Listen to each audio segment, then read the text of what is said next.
Have you ever looked at a forest and felt like it's watching you back? Tonight, I'm taking you into the heart of the Green Hollow Forest, where nature turns from beautiful to deadly in the blink of an eye.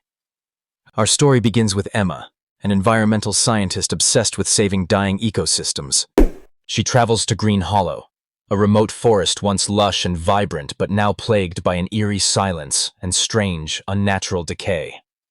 The trees, once towering and green, are now twisted, blackened, and weeping a dark sap that smells like burnt metal. Emma's mission is to investigate the cause of this sudden blight.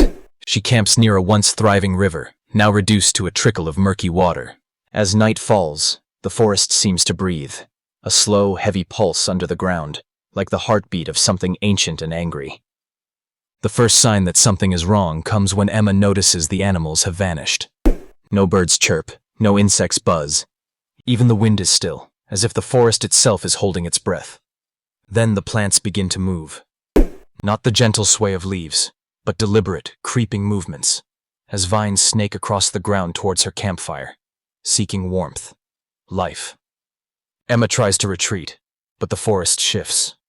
The paths she walked hours ago now twist impossibly, leading her deeper into darkness. The tree's bark seems to ripple like skin, revealing glimpses of pale, distorted faces, trapped souls of those who once tried to save this place but never escaped. In the heart of the forest, she finds a clearing where the earth is cracked open, oozing a black, oily substance that pulses with unnatural life. Emma realizes this is no ordinary blight. It's a living infection, a parasitic entity born from pollution, toxic waste, and humanity's neglect. It feeds on the forest, but it's also learning, growing smarter, controlling the plants to protect itself. Suddenly, the ground beneath Emma splits. Vines burst out, wrapping around her legs, pulling her down into the ooze. Desperately, she uses her knife, but the plants are too strong, their grip tightening like iron chains. Just when hope fades, Emma recalls the old legend of the forest's guardian spirit, a force of pure nature that appears when the balance is threatened. She whispers a plea, offering herself if the forest will live again. The ooze pulses violently, then retreats. The twisted faces in the bark soften, and the vines release her.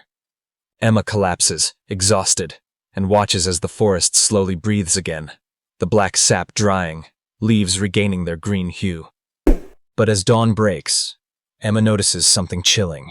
Her own skin has begun to darken, mottled with bark-like patterns. The forest didn't just accept her plea.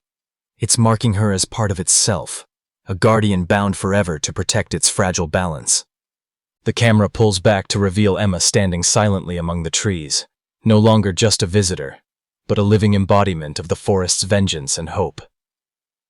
What price will she pay to keep this dark pact?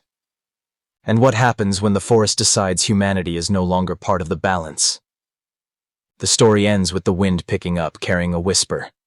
The forest watches, and it remembers. But the story does not end there. Days pass, and Emma wakes to a world subtly changed. The forest around her hums with renewed life, yet beneath the surface, an unsettling tension lingers. Birds cautiously return, their songs tentative but growing stronger. Leaves unfurl in vibrant shades of green, and the river, once a mere trickle, begins to swell with crystal-clear water. But Emma feels the forest's eyes on her constantly, not just watching, but judging.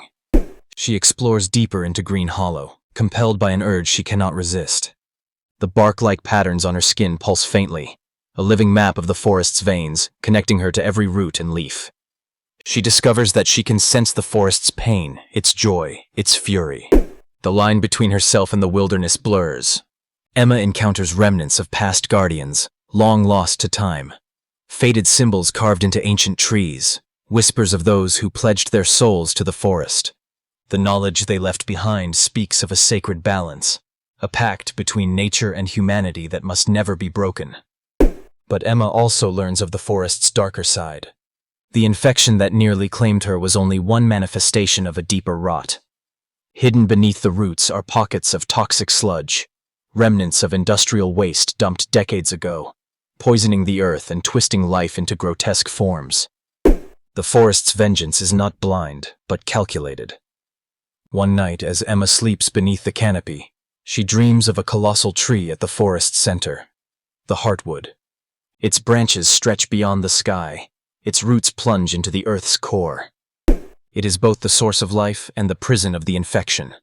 The dream reveals a vision. The infection is spreading, feeding on human disregard, growing stronger. If left unchecked, it will consume not just Green Hollow, but the world beyond. Determined, Emma sets out to find the Heartwood. She navigates the shifting forest with newfound abilities, communicating with the vines, commanding the wind, listening to the murmurs beneath the soil. She confronts twisted creatures born from pollution and decay, battling both with her knife and the forest's power coursing through her veins. At the Heartwood's base, Emma discovers a cavern filled with pulsating black sludge. Here, the infection's core thrums like a malevolent heartbeat. She realizes the only way to save the forest is to merge with the Heartwood, to become one with both the healing and the corruption, balancing the two forces. Emma performs an ancient ritual, offering her life and soul. The forest accepts, enveloping her in roots and sap. Pain and ecstasy intertwine as she is transformed, becoming a living nexus of nature's wrath and mercy. The infection recedes, but not destroyed. Contained, balanced. With her transformation complete, Emma emerges as the new guardian. Neither fully human nor fully forest, but a bridge between worlds. She understands now the delicate dance of life and death, growth and decay. Her skin is bark and flesh, her eyes glowing with the forest's timeless wisdom. Emma returns to the edge of Green Hollow, where humans still live unaware of the Pact. She knows her existence is a warning and a promise. The forest watches, not just remembering, but waiting. It will protect its own, but at a cost. And as Emma stands beneath the ancient trees, a whisper rides the wind once more. Respect the balance, or be consumed by the darkness that dwells within.